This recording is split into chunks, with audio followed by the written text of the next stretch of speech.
Okay, we're going to talk about pampas grass, and I should really title this video "I made an ass of the pampas grass," because they were all meant to be the same height. And if you look behind, much shorter here, much shorter variety. And the reason for that is I got them from two different suppliers. Now, there's one thing about pampas grass is important, is that you should always go for a name variety. Don't buy a seedling, because you don't know what a seedling is going to be like. It can be 8-10 foot tall, or even worse, it mightn't flower in Ireland till very late in the season. So far late in the season that it mightn't even bother flowering at all. So always go for a name variety. This is Pumila, a variety called Pumila, and highly recommend it. Really, really good.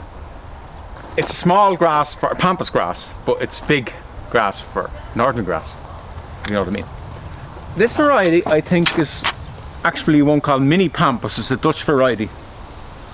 But it looks, against the big one, it looks insignificant. It's just not right. But one doesn't help the other. So what we will do is we will remove next spring. And think about pampas. If you're going to split a pampas, and how do you split a pampas? With great difficulty. And they can cut lumps out of your hands as well. You have to be very careful. But you never do it in the winter because you can kill it. You do it in late spring, early summer. You cut it fairly hard back, lift it, get a saw or something, chop it up into a few bits and plant it again. So what we will do is we've 3 big ones and 4 small ones. We lift the 4 small ones and we get the 3 big ones and we split them in 2 or 3 and we'll make it up with big ones. Now, how do you deal with pampas grass? And I'll do a video in the spring to show how you do it. You cut them to the base.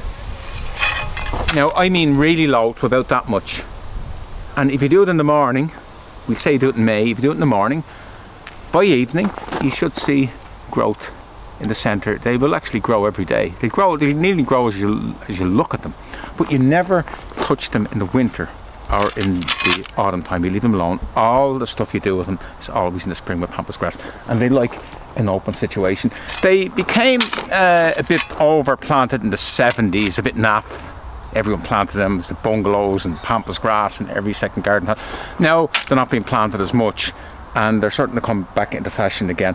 And just say this was only found in the remote Himalayas a month ago. It will be the plant of the century. And because it was common, it's not a common plant. It's a great plant. It's well worth having. So anyway, this is me and the pampas grass that I made it an ass.